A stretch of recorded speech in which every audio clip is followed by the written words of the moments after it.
I will request if all of you can stand and give a standing review.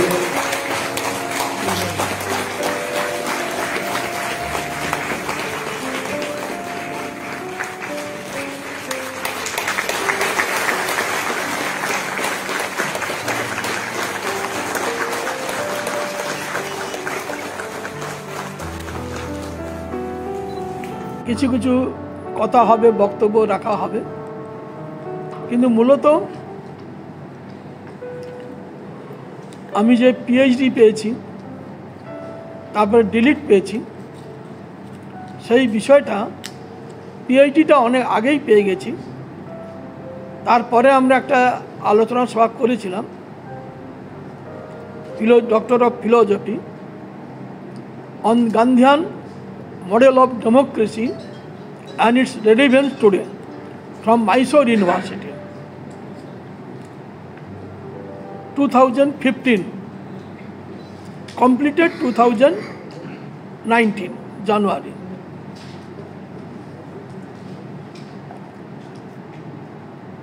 এটা PhD doctor of philosophy. তারপরে আমি start করি Doctor of Literature, DLit, April 2019. Viva Day 2021 और final viva 10 May 2022। আমার PhD Mysore university, খুবই ঐতিহ্যবাহী একটা বিশ্ববিদ্যালয়, গভর্নমেন্ট ইউনিভার্সিটি। টুমকুর ইউনিভার্সিটি, সেটাও গভর্নমেন্ট ইউনিভার্সিটি, কিন্তু অত পুরনো নয়।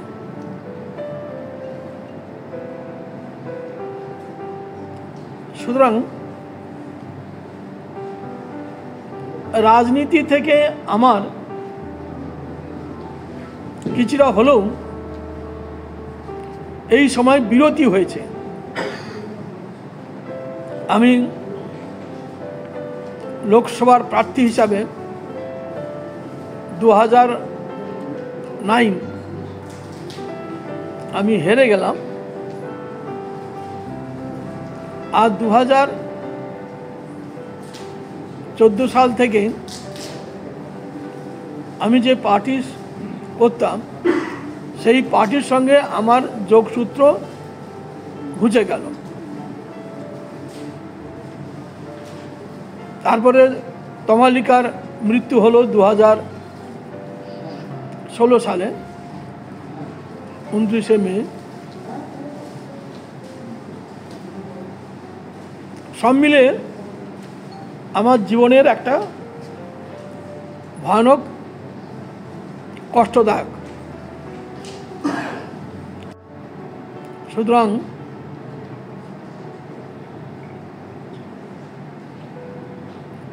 আমি তো এরই মধ্যে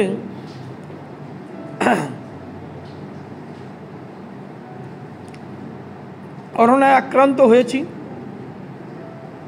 পোস্ট করোনাতে এখনও আক্রান্ত হয়ে আছি। তার মধ্যেও যতটা সম্ভব হয়েছে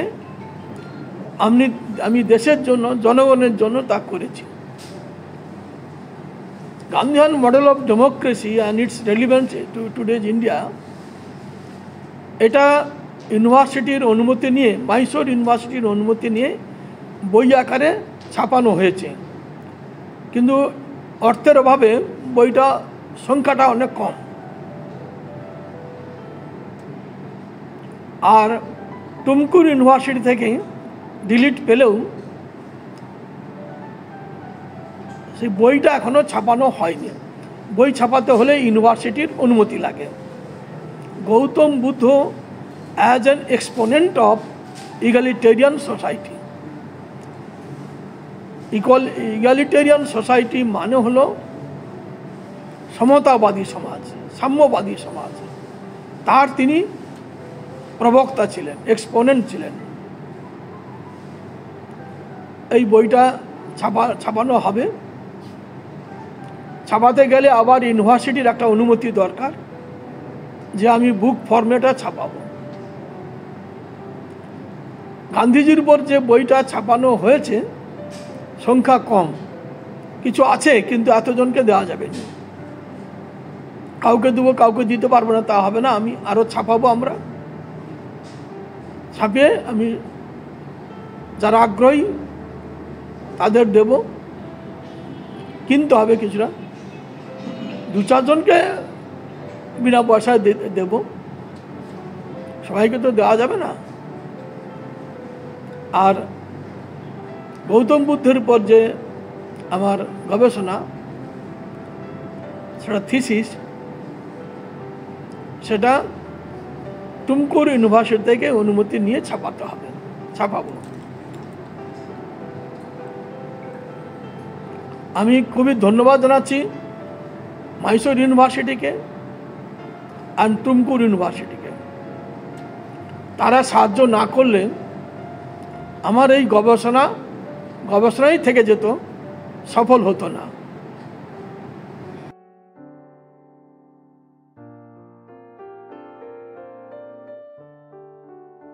টুমকুর ইউনিভার্সিটি, উনি আমাকে বলেন আপনি ডিলিট করুন।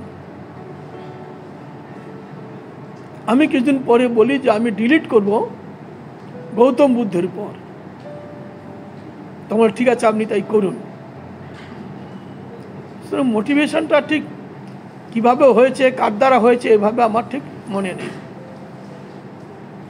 কর্ণাটক থেকে যারা এসেছেন তারা যদি কিছু বলেন আপনাদের পরিচয় বা বিষয়টা যদি আমাদের। এই মহাত্মা গান্ধীর পরই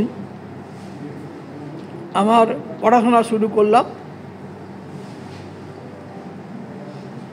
গণতন্ত্র সম্পর্কে গান্ধীজির কি বক্তব্য ছিল, আমাদের doctor S N. Bandyopadhyay, doctor Rafiq, ওরা আমাকে সাহায্য করেন মাইসোর ইউনিভার্সিটি থেকে মহাত্মা গান্ধীর উপর পিএইচডি করতে। আমি গবেষণা করে আমার গবেষণাপত্র জমা দিয়ে ইউনিভার্সিটির এক্সামিনাররা, যারা আমার থিসিসটা পরীক্ষা করেছেন, বোধহয় ভারতবর্ষের 6-7টা ইউনিভার্সিটির এবং কলেজের প্রফেসররা তারাই পরীক্ষা করেছেন এবং আমাকে ভাইবা বসিতে তারাই প্রশ্ন করেছেন। আমি যা জানি উত্তর দিয়েছি, তার ফলেই তারা আমাকে এই ডিগ্রিটি দেওয়ার সিদ্ধান্ত নিয়ে নোটিফিকেশন করেছে। এই আমার বক্তব্য। সিনিয়র সিটিজেন হিসেবে আপনি নিজেকে কিভাবে মোটিভেট করলেন এইরকম একটা ডিলিট পাওয়ার ক্ষেত্রে? এই মোটিভেশনের জায়গাটা বলুন, কিভাবে আপনি মানে ডিলিটের জন্য যে থিসিস পেপারের জন্য তৈরি করা এবং সাবমিট করা, এটা তো সাংঘাতিক একটা মোটিভেশনের ব্যাপার।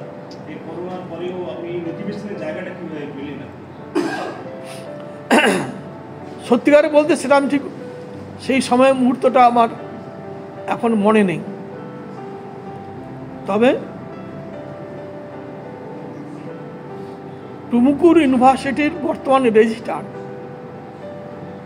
তিনি মাইসোর ইউনিভার্সিটিরও প্রফেসর ছিলেন, আমার গাইড ছিলেন, মানে শিবাচিত্তাবাজি, ডক্টর শিবাচিত্তাপা। তার সঙ্গে পরিচয় আছে আমাদের ম্যানেজমেন্ট কলেজের ডাইরেক্টর ডক্টর এস.এন. বন্দ্যোপাধ্যায়, আমাদের আইকিয়ারের পাবলিক রিলেশনের ডাইরেক্টর ডক্টর রফিক। ওরা সব, উনি কর্ণাটকের লোক, উনি বাঙালি, কিন্তু ওনাদের সঙ্গে যোগাযোগ আছে।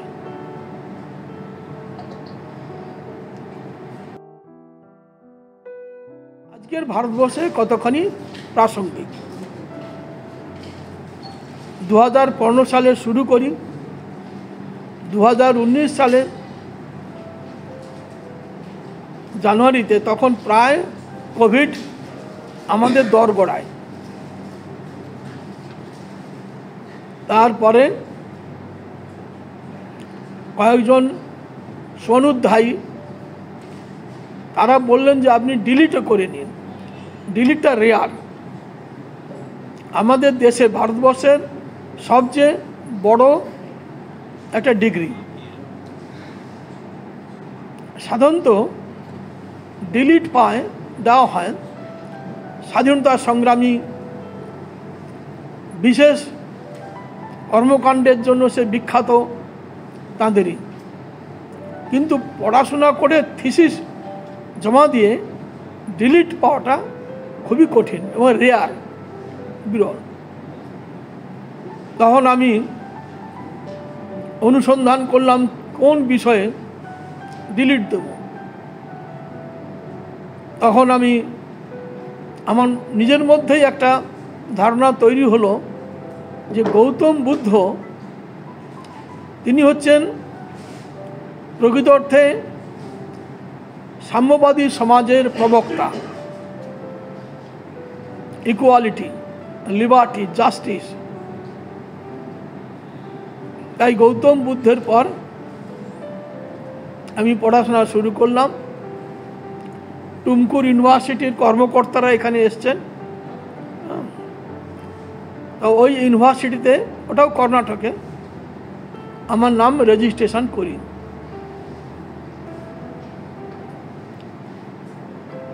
এপ্রিল 2019 আর থিসিস জমা দিলাম 2021। আর ফাইনাল মানে চূড়ান্ত ভাইবা বসে যেটা হয় 10ই মে 2022। 1000 বছর 2000 বছর আগে ওখানে মন্দির ছিল কি মসজিদ ছিল এটা নিয়ে বিতর্কের কোনো প্রয়োজন নেই। এতে আমার দেশের বেকারত্ব কমবে না, দারিদ্র্য কমবে না। অযথা একটা হইচই করে পলিটিক্যাল গেন, রাজনৈতিক গেন লাভ করার চেষ্টা হচ্ছে। এবং এইটাই বলা যেতে পারে ফ্যাসিবাদের একটা লক্ষণ, সিমটম। ফ্যাসিবাদ এসে গেছে এখনই বলতে পারবো না, কারণ হিটলার বহু বই পুড়িয়েছিল, ধ্বংসস্তূপে পরিণত করে দিয়েছিল। সুতরাং সেই ধরনের কিছু কাজ করা হচ্ছে। কুতুব মিনার নাকি ওটা ব্রহ্মস্থল ছিল কি মন্দির বা ইত্যাদি বলা হচ্ছে। তাজমহল, মথুরা, আমি নিজে মথুরা গিয়েছি। মথুরার কংসের কারাগার সাজানো হয়েছে, সাজিয়ে একটা বানিয়ে রাখা হয়েছে। তারপরে যেখানে শ্রীকৃষ্ণ রুক্মিণী রাজত্ব করতেন দ্বারকাতে, সেখানে একটা বট গাছ দেখানো হয়। এখানেই শ্রীকৃষ্ণ বাঁশি বাজাতেন এসে।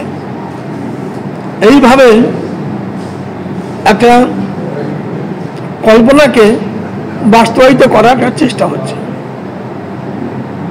It is expected from this government, but the people of our country will arise awake to stop all these bogus things. History is also science. Without proof and evidence,